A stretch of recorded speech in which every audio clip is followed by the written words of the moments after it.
heard Ali Sheik say that he sent you an offer, possibly to face Crawford for coming up here. Is that true, or what happened with that? No, I don't have any offer. And look, I'm 100% focused on this fight, and then we'll see. How's Crawford, his composure, going to be like the moment a punch lands on him from Canelo? You kidding me? Take that question back. Yeah, why? Because you're talking about Crawford. He's the weight classes, the most composed guy. What, you don't think he'd be prepared? You think it'd be a shock to him? No. I think Crawford could beat Canelo Alvarez. I think he's too small. But then again, I thought he was too small for Spence. So, shows what I know.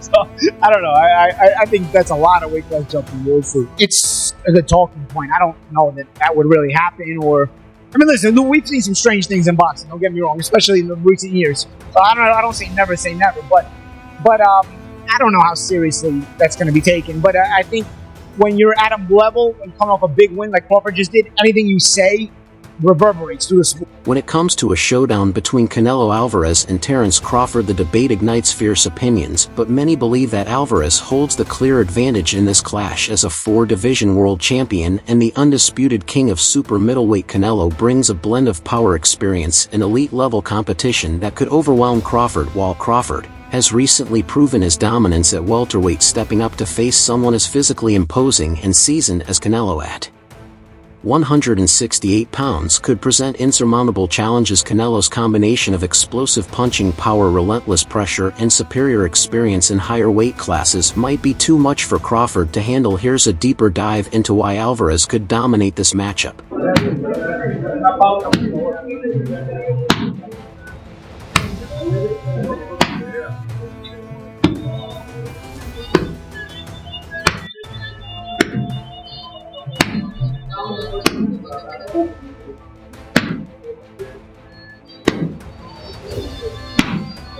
Not official, but it may be a done deal. Terence Crawford, Canelo Alvarez. Early thoughts? What do you think? Yeah, look, the first thought is, can he handle the weight jump? Can he handle the weight jump? He being Crawford. Against Matthew Dorff, people are going to say, oh, he had some hiccups. Who don't have hiccups? When you eat something that's a little difficult to eat, and Matthew Dorff is a little difficult to eat, he's not easy to digest. He's a good fighter. When you really, Sam, when you eat something that's a little tough to digest, you get hiccups, right? So, come on, he's human. So he had a few hiccups. He won the fight. He's Terence Crawford. A lot of people say, oh, Terence, you always saying how great Crawford is, but who did he beat? He unified the, what was his first division? Lightweight, then he unified the junior, then he unified the junior welter, then he unified the welter. I think I got the weight classes right. It doesn't matter. The highly anticipated fight between Canelo Alvarez and Terence Crawford will take place in September 2025 during Mexican Independence Day weekend. Canelo will defend his WBC, WBA, and WBO super middleweight titles against Crawford, who is making a bold move up from welterweight to 168 pounds. Crawford, known for his versatility and skill, faces a formidable challenge as he steps up in weight to take on Canelo, the undisputed champion. This clash promises to be one of the biggest boxing events of the year, with both fighters vying for supremacy in the super middleweight division. He went on the ring. He said, yeah. What's that mean? He said, you're the most overrated Mexican champion in history. He said that Salvador Sanchez. Más popular, pero sin causa. Crazy, that guy. and you think he knows boxing? Canelo Alvarez's advantages in a fight with Terence Crawford go beyond his sheer power. The Mexican superstar has spent years mastering his craft against some of the most dangerous fighters across multiple weight classes, from Gennady Golovkin to Sergey Kovalev. His ability to adapt to different styles, combined with his granite chin, makes him a nightmare for anyone stepping into the ring, especially someone moving up in weight like Crawford. When Terence Crawford said that he moved up and won, and Canelo moved up and lost, they talk all the crazy stuff about me going up and having a tough time, but he went up in weight and lost. That's the difference. I went up weight and won. I don't think that was because Canelo Alvarez actually moved up and won. I mean, he moved up a lot of weight classes, but if you want to talk about like heavyweight, he moved up and then he moved up again and he lost. Yep. Terence Crawford, on the other hand, he moved up and won before. He won, 115, 113. But it was just an 11-year-old Madrigal who didn't really have much of practice. But there's a difference, to be real. I mean, Gilbert is a Hall of Fame. Okay, this guy, all time light heavyweight. It's a bit different. Canelo did knock out Kovalev, and he did. And Kovalev is a bigger challenge at light heavyweight than Madrigal at 144 for that. Let's just keep it a bit. Canelo's success at super middleweight has showcased his comfort and dominance at 168 pounds. His physical strength and clinch's precision body shots and ability to cut off the ring make it extremely difficult for smaller, faster fighters to stick to their game plan. Crawford's speed and technical brilliance, while remarkable, might not be enough to offset the size disparity. Fighting at a weight where Alvarez is naturally stronger could lead to Crawford's punches lacking the impact needed to keep Canelo at bay. Listen, Canelo needs to understand he's a different fighter. The deterioration is there. He's not the same guy. He's not that destroyer who's looking for knockouts early and keeps a pace and a pressure on him. He throws 30 punches around. You're not the same guy. So telling everyone you're going to knock him out and then going into 6 decisions in a row now, scores a knockdown every time. Power's still there. The problem is the pace and the ability to carry on and push. That's the real difference, and that comes with age. He's 34 going on 45. As far as I'm concerned. He's got a ton of fights, been around for a long time, doesn't have that same desire, the same drive to take the chances against these younger, bigger guys, because he is fighting younger, bigger guys. So you got to keep that in mind as well. When he fought Canelo, and he was like standing right in front of Canelo, and Canelo just whiffing, it was a life lesson. And then you look at how good Canelo's head movement got after that fight, when he realized it. I mean, my God, when he fought Danny Jacobs, and Canelo's just standing right in front of him. That's all what he learned from fighting Floyd. Moreover, Canelo's vast experience in high-stack bouts gives him a mental edge. He's accustomed to the pressures of massive fights, pay-per-view main events, and facing fighters with a wide range of styles from slick boxers to heavy hitters. Crawford, while undefeated, has not faced anyone with a combination of skills, power, and ring IQ that Canelo possesses. Stepping up 2 weight classes to challenge someone of Alvarez's caliber might expose vulnerabilities that Crawford has never had to deal with before. Es esta, fíjate. Pam, pam, pam, pam, pam, pam. Boom, boom, boom. Bam. Bam.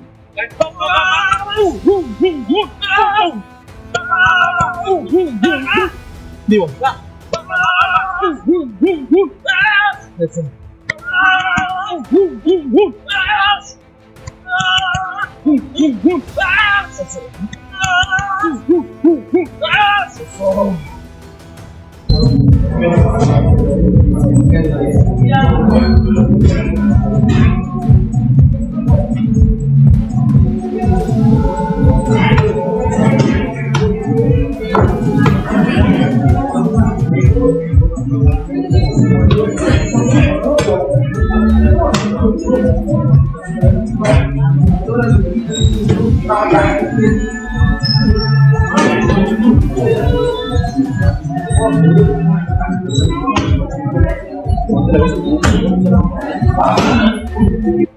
While Crawford's dominance at welterweight is undeniable, his recent dismantling of Errol Spence Jr. cemented his legacy at 147 pounds. Moving up to fight a natural super middleweight like Canelo is an entirely different challenge. Alvarez has been trading punches with fighters who naturally carry more power and durability, and he has proven time and time again that he thrives in these environments. The gap in experience, size, and strength could very well be the deciding factors in this fight. Canelo's ability to wear down opponents with calculated aggression and his devastating bodywork could spell disaster for Crawford, who has never faced such a physical challenge. Go crazy with Canelo. Oh, he's too big. Good night for Crawford. He's going to bed. All that stuff. Not so fast. Not so fast. Don't forget that the other guy is bringing something to the party too. And he's bringing the things that hopefully I just described to you guys in the best way I can. When it gets closer, we'll get more thorough with it. But right now, I think you know where I'm leaning, and I'll make it even clearer where I'm leaning. So there isn't a lot of suspense.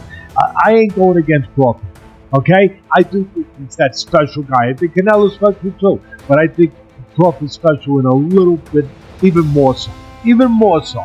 He hasn't learned how to lose yet. I think he does have those special ingredients that go beyond the physical genetics, the physical DNA. So that's it. Okay? Good. You don't like it? Too bad. I think that was a fair breakdown. I mean, listen, those ingredients you're touching on with the smaller man are the same ingredients you saw in Usyk. Abilities and ways to find a way to win. I'd like to know what the weight stat did in this fight, but has that been figured out yet? Probably not. Because No. that to me is a variable there. Teddy Atlas contemplates the difficulty Canelo may have in trying to make 60 pounds, which would be an ideal weight for Crawford to compete, and he notes that Canelo would likely be unwilling to drop to 160 pounds, particularly at his current stage in his career. Instead, Atlas speculates that the fight could potentially take place at a catch weight such as 164 pounds, though he believes Canelo would be hesitant to agree to such terms given his established weight class dominance at 168 pounds. This issue of weight is central to Atlas's argument, as it could affect the fighters' abilities to execute their IIEs and maximize their strengths. Atlas also discusses Crawford's versatility and how it might give him an advantage against Canelo despite the size difference. Buddy, how's it going? Marcos Villegas for Fight Up TV, powered by Stage Front VIP. Being joined here with Teddy Atlas. Teddy, I got to get just right to it. Terence Crawford wanting to move up 3 weight classes to fight Canelo Alvarez. You as a trainer, what's your insight on that? And I don't know, would you advise a fighter to move up 3 weight classes to fight someone like Canelo? You got to remember, he's already moved up 3 weight classes. So now you're talking 6. If you add on 3, you know? Yeah, my math is different than yours. Being that I've been in this business my whole life. So 6 is a lot. 6 weight classes. That's a lot. 3, you know, he had the skeleton for it. Does he have the skeleton to go up 6? I don't know that he does, but I know he's got this. I know he's got this. I know he's got the character. And I know he's got the mind.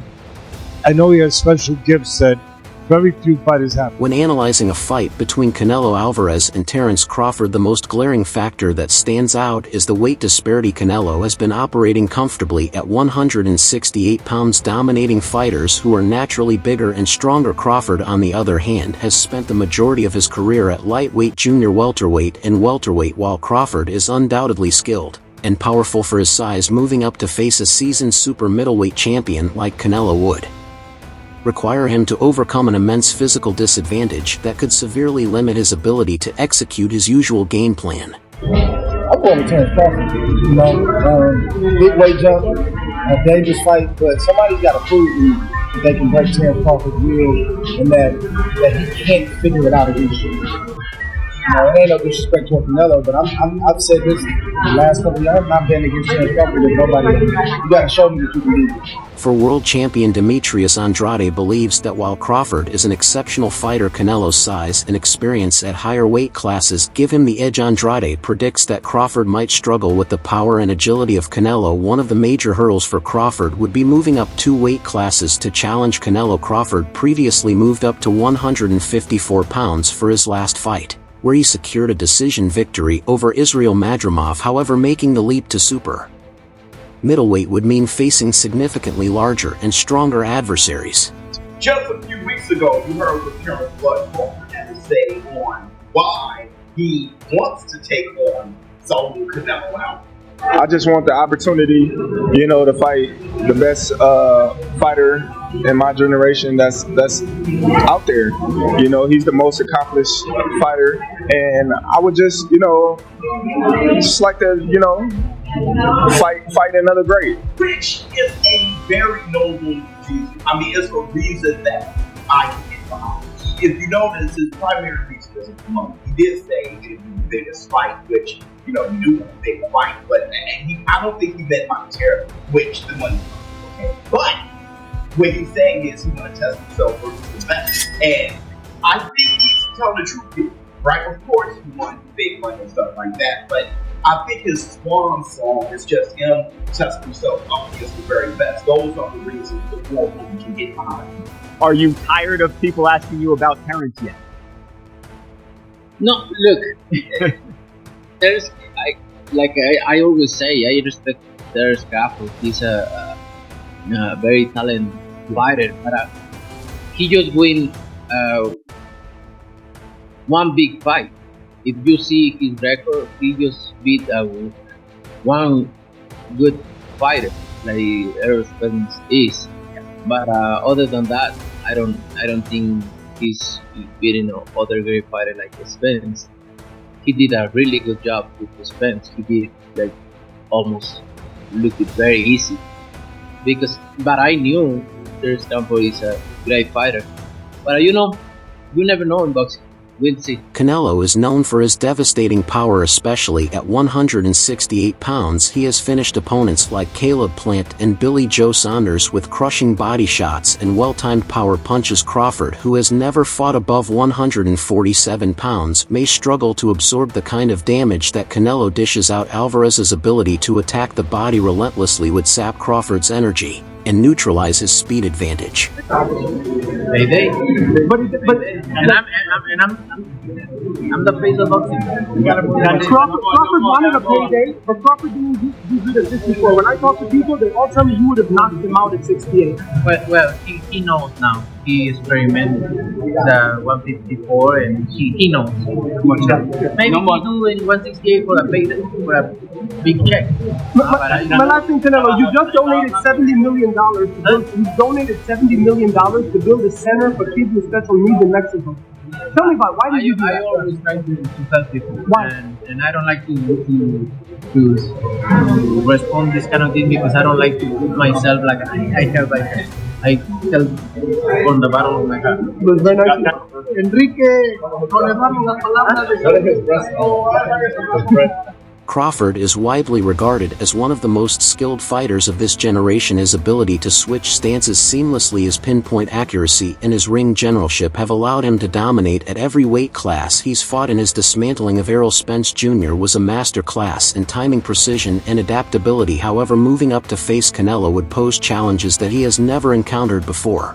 You can't look forward past Saturday, but you feel like a fight like Terence Crawford, I see he wants to fight, he's made it clear. Do fights like that help your legacy, or do you feel like that's something that's not worth it for you? You know, everything from my career, every fight make my legacy different and better, no? Terence Crawford is a good fighter, but like I say, he's a weight class for a reason. I'm focused 100% on Berlanga, and then you never know what happens. Yeah, for sure. Just a few weeks ago, we heard what Crawford had to say on why he wants to take on solo Canelo Alvarez. I just want the opportunity, to fight the best fighter in my generation that's out there. He's the most accomplished fighter, and I would just like to, fight another great. Which is a very noble reason. I mean, it's a reason that I can get behind.